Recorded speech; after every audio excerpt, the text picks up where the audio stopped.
All right, we're back. We're at Oakman High School here in Oakman, Alabama, and we're talking about being anchored. This is Winfield game week here on Go Wildcats with head coach Ryan Hall.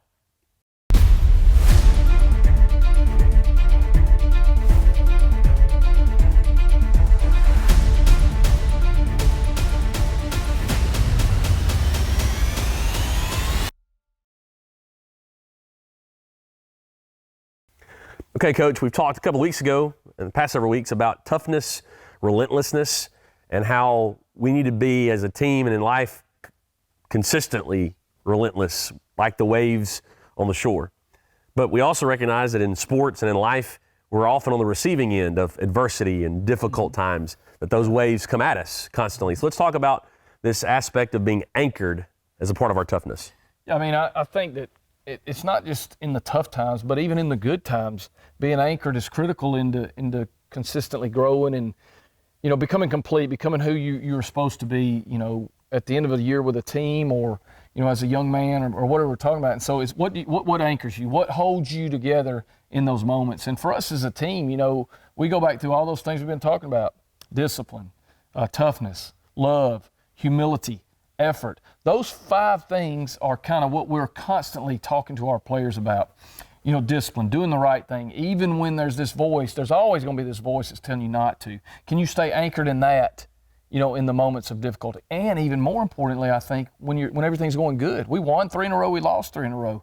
You know, can you stay anchored and not become arrogant? Can you stay humble? So we're always talking about those things. Toughness, can you respond? Do you respond when the bad things happen and the good things? I think we look at that like adversity, but it's also success. Like, success creates a lot of bad things and takes you away. You know, the things of the world, social media, other people's opinions. If you're anchored in those things, you're always going to be in those waves. It's going to be up, down, up, down, up, down. But if you have foundational principles that even through the good and the bad that you can stay anchored to, you know, then you're on to something. So for us, again, discipline, toughness, love what you do, love who you do it with, love where you do it. We think that's the greatest motivational tool there is. You know, love will make you come to practice today on Monday. Love for football, love for your teammates, love for Oakman. Those things are all important. Humility, and we go back to, you know, how are you when things are going really good or when people are patting you on the back and telling you what a great job you did? Like those 3 weeks, you know, we go 3-0, start 3-0 in the region, and man, well, now we lost 3 in a row in the region. Can you stay anchored and be the same guy, you know? And then the last one is effort. You know, it's always for us, can we play with more effort than they do? We know that gives us the best chance to win, and you know, I feel like our kids have done that. I feel like they have stayed anchored in those things, and so, you know, that's kind of our overarching message coming into late in the year. Are we still anchored in those things we were anchored in preseason when it was 0-0 and everybody was excited and, you know, everybody was fired up? Now we've been through those waves, you know, what are we still going back to? And so it's great for our team and our individual players to make sure that they're anchored in principle and not what's fleeting, what people say. Because, you know, I say this like, and I don't mean this disrespectful to anybody, but as a coach, as the head coach, really the only difference between winning and losing to me is how people treat me.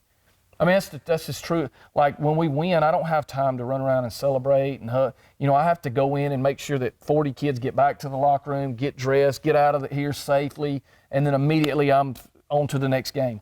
When we lose, it's the same deal. Like, what's different is when we win, people are nice to you. They pat you on the back. They talk to you. When you lose, it's not that they're being mean. They just don't know what to say to you. They don't know how to approach you. So, you know, I think I try to get that message to the kids. You know, winning and losing, really the only difference is how people treat you. You know, we're going to have to get on to the next thing and stay anchored in those things that are important.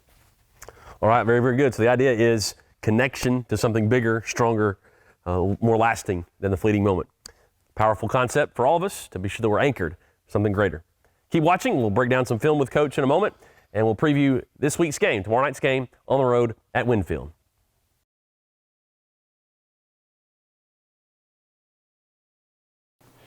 We've got about 5 clips here of the Gordo game that we'll watch. I thought offensively we did a good job of being physical at the point of attack and being able to run the football. I think we ran for right under 200 yards, and we had some big plays in the passing game. You know, so all in all, it was a productive night offensively. Here's our first touchdown. This is just Tyler running the power play. We get good movement on the front side by Carson Gillen here. Okay, guys lead up in there, Trace, and our puller, Peyton McLemore right here. He'll kick the guy out. Tyler does a good job of cutting it back and then just finishing a run, running through arm tackles, just refusing to be tackled. We really like his effort, ninth grader there. Here's another big play. This is on our second drive, got us down tight. Okay, we're down 8-6 and driving the football here. We've ran sweep a couple of times. It's 3rd and 2. We're just going to flip the ball out in the flat right here to Bridger. Bridger does a good job of making a nice catch and run after the catch for a big 19-yard gain. He got us down inside the goal, inside the 5 right there with a chance to punch it in. Actually, he got it to about the 7 or 8. This is another play here off our play action throw. Okay, Tyler Thomas in at X here.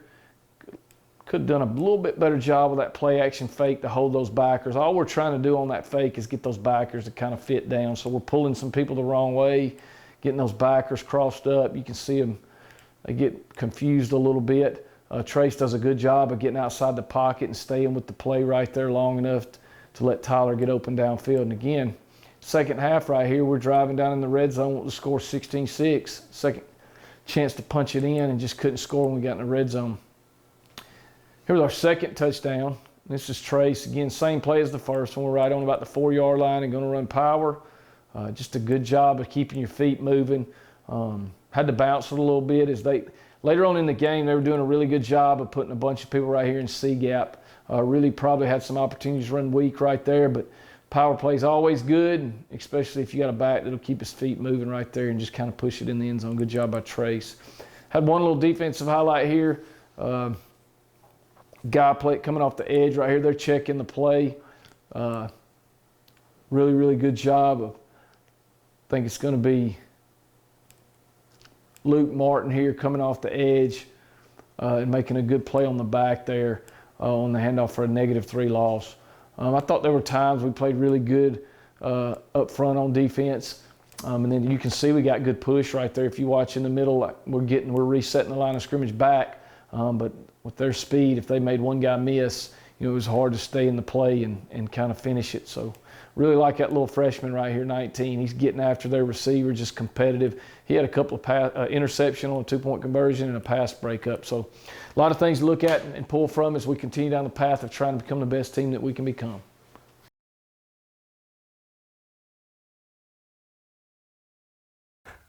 All right, Coach, so we're coming off a tough loss to a talented team in Gordo here in Oakman, 56-12. Played them hard, played them tough, but clearly lopsided score. But talk to us about the toughness of the team and what you loved. Yeah, I think Gordo's a championship caliber team. I don't know a lot about the teams in the South, but I've seen most of the teams across the North in 3A, and I certainly think that their skill players are as good as anybody's. And so, I think they'll have a great shot to make a run at it. And it's kind of my message to the team, they're a great team. We're becoming a great team. We're on that track, on that process, and we got to take the things that we learned by how they executed and some things that they did and continue to grow and get better. And hopefully one day, they were kind of celebrating, taking some pictures. One day that'll be us. We'll be in that moment. And so, I was proud of a lot of things. We probably played with as good of better effort than we had all year. And, I've said this many times on the show here that our goal going into every game is to keep the game manageable into the second half, and then we got to make some breaks, and we got to figure out how to and give ourselves the best chance to win. And I felt like we did that again Friday. It was 22-12. I don't know, with 7-8 minutes to go in the third quarter. We got the ball, and we had 2 red zone opportunities that we didn't capitalize on it throughout the game. So again, and then it got away late, and you can kind of see the youth in our team and the inexperienced late where we just kind of we will, and some of that's physicality. We're just not strong enough yet to stand in there, but that's coming, and those are things that we can fix. And I always look at the positives, and when they play that hard and they do things right, our kids play the game the right way. They don't say anything to the other team. They don't say anything to the refs. I think we've had one personal foul all year, and it was on a hit on the sideline that was questionable. I think we had 2 penalties Friday night. Wow. So there's a lot of things to look at and go, man, we're on the right track. We're on the right track. And so that's what we're going to choose to do. We're going to choose to continue to grow and learn, and they're a great team, and we don't take nothing away from them. A ton of respect for them and their program. And again, but for us, when we look at the film and look at what we've done, did we play with great effort? Yes. Did we play disciplined? Yes. Our running backs ran hard, tough, good check. Defensively, we just couldn't match the speed. I mean, they ran around us, and that made it tough. I like to think of our team kind of like, we went through some good, and now we're in this rough water, kind of like we talked about. We got plenty of guys to anchor it that'll steady the ship because that's their makeup and their mentality. So I'm not concerned about that. I felt like we've had the week of practice that leading up to the next one that we needed to because of the character of our young men. Cool. Very, very good. Let's talk about specific players who stood out against Gordo. Yeah, offensively, Cason Dickerson was our player of the week. I thought he did a fantastic. I think he ran for about 65 yards. Sometimes our statistics are misleading because we have 4 or 5 guys that carry the ball in a game. So, we don't have a guy carrying it 30 times, but he ran for about 65 yards. I mean, they were tough yards. I mean, when you look at the game, they were physical, downhill, a lot of power, a lot of trap, a lot of counter. And he did a really good job running tracks and finishing runs with good pad level. I also thought Tyler played exceptionally well. And we had some linemen. Logan Smith played strong guard for the first time all year. Had like 2 days of practice at it and really played well. He's 165 pounds in there mixing it up. But I love his effort and his toughness. But Cason was our player of the week. Defensively, Carson Gillen was a player of the week, and he did a great job on offense too. I thought it was his best game on offense. So had a good night.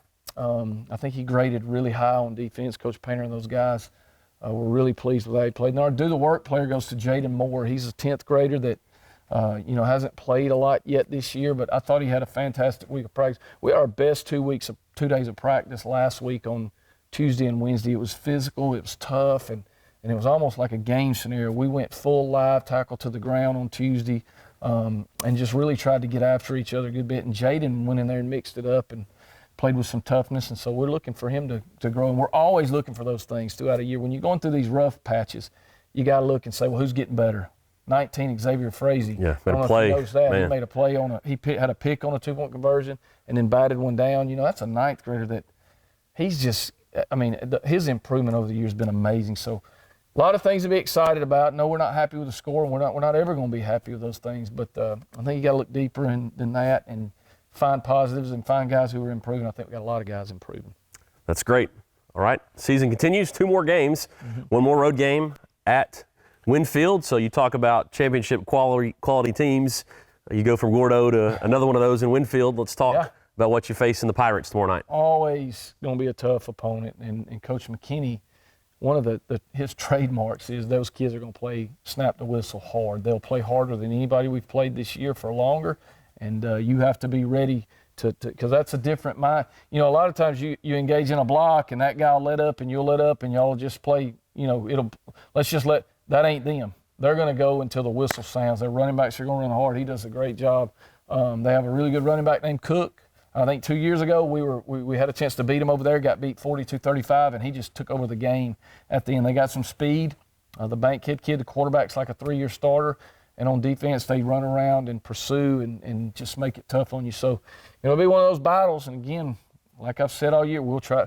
Our focus will be to control the pace of the game, control the clock, limit possessions.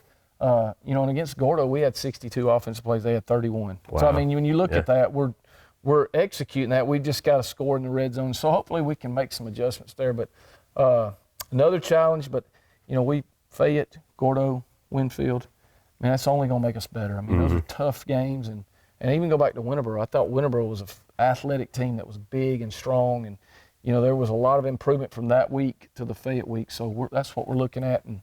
But 3 in a row late playoff caliber teams. So I hope we're sharpening our edge and improving each week. And I think we are. And hopefully tomorrow night we'll take another step forward. All right. I hope that you'll join Wildcats on the road at Winfield. Winfield always travels well here. Let's return the favor and go there in large number and be loud. Support the Wildcats on the road. Coach, can you close us out? Yes, sir. Go Wildcats.